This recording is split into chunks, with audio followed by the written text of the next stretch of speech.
Hello guys, welcome to my channel. आज हम बात करेंगे एक ऐसे इंसान की जिसने यूएस स्टॉक मार्केट को इतने अच्छे से एनालिसिस किया कि वो जिस स्टॉक को खरीदने की बात करता था उसके रेट बढ़ जाते थे, और वो जिस स्टॉक को बेचने की बात करता था उसके रेट गिर जाते थे। वर्ल्ड के 10th richest person and 154 billion dollars की नेटवर्थ है ऐसे यूएस स्टॉक मार्केट पर हुकूमत करने वाले वॉरेन बफेट। आज हम उनके कुछ प्रिंसिपल्स के बारे में बात करेंगे।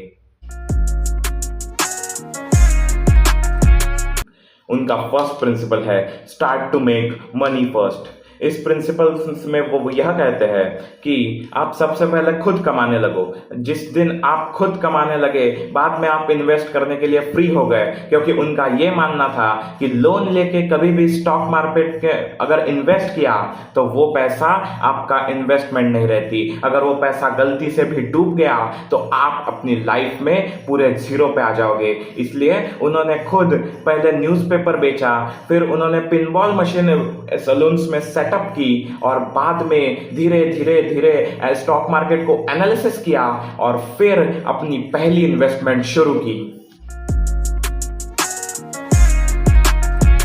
वॉरेन बफेट का सेकंड प्रिंसिपल था always analysis stock before buying it. इसका यह मतलब है कि हमेशा कोई स्टॉक, किसी कंपनी का शेयर खरीदने के पहले हमें उस कंपनी को अच्छे से एनालिसिस करना चाहिए, ना कि उस कंपनी की मार्केट हाइप और उस कंपनी के एडवर्टाइजमेंट्स इसके ऊपर उस स्टॉक को जज करके उसको बाय करना चाहिए। इसलिए वॉरेन बफेट ने हमें कुछ फैक्टर्स बताए हैं, जैसे कि उन्होंने पहला फैक्टर बताया है इंट्रिंसिक वैल्यू। इंट्रिंसिक वैल्यू मतलब हम किसी कंपनी के पीई रेशियो और उसको टीटीएम को मल्टीप्लाई करके जो वैल्यू निकालते हैं उसे इंट्रिंसिक वैल्यू कहते हैं। मैं इसके बारे में वीडियो में आगे भी बताऊंगा। उस वॉरेन बफेट ने सेकंड फैक्टर बताया always analysis last 10 years balance sheet of the company. उस कंपनी ने लास्ट 10 साल में कितना प्रॉफिट कमाया, कितना लॉस कमाया, कितने डेप्थ में था, ये सब एनालिसिस करके उस कंपनी का स्टॉक बाय करना चाहिए। और थर्ड, उस कंपनी का मार्केट कैप, उस कंपनी की वैल्यू मार्केट में कितनी है, ये सब एनालिसिस करने के बाद ही हमें वो स्टॉक बाय करना चाहिए। वॉरेन बफेट का थर्ड प्रिंसिपल था ऑलवेज सेट अ गोल।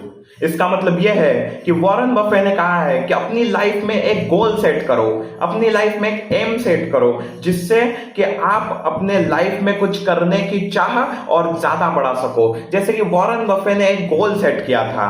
वॉरेन बफेट ने कहा था कि मुझे 35 की एज तक एक मिलियनेयर बनना है, और उन्होंने उसके लिए अपने अर्ली टीनेज में ही काम करना चालू कर दिया था, उस पर मेहनत करनी चालू कर दी थी, कमाना चालू कर दिया था। उन्होंने 18-19 साल की उम्र में एक प्लॉट खरीदा था, और उन्होंने जो 35 की एज तक मिलियनेयर बनना है उस गोल को सिर्फ 32 की एज में मिलियनेयर बन के दिखाया। इसलिए हमेशा अपने लाइफ में गोल सेट करो, ऐसा वॉरेन बफेट ने कहा है।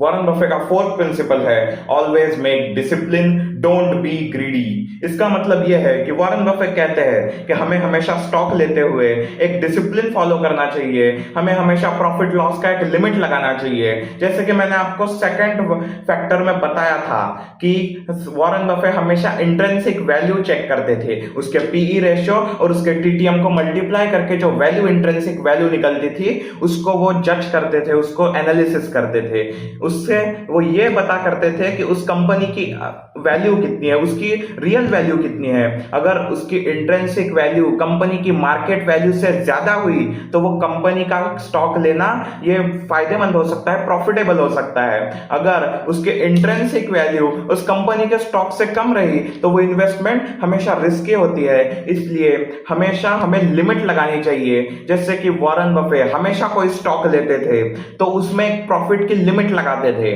अगर वो स्टॉक उस प्रॉफिट लिमिट के प्राइस तक पहुंच गया तो वो स्टॉक को वही बेच देते थे, उस स्टॉक को आगे नहीं लेके जाते थे, क्योंकि वो उनके हिसाब से एक रिस्क इन्वेस्टमेंट होती थी। तो गाइस, आपको वॉरेन बफे के चारों प्रिंसिपल्स अगर अच्छे से समझ आए हो तो मेरे चैनल को प्लीज लाइक कर दीजिएगा, शेयर कर दीजिएगा, सब्सक्राइब कर दीजिएगा और कमेंट में मुझे क्या और सुधारना चाहिए और किस टॉपिक पे वीडियो बनानी चाहिए और आपको मेरा कंटेंट कैसे लगा ये सब बता के मुझे सपोर्ट कीजिएगा। Thank you.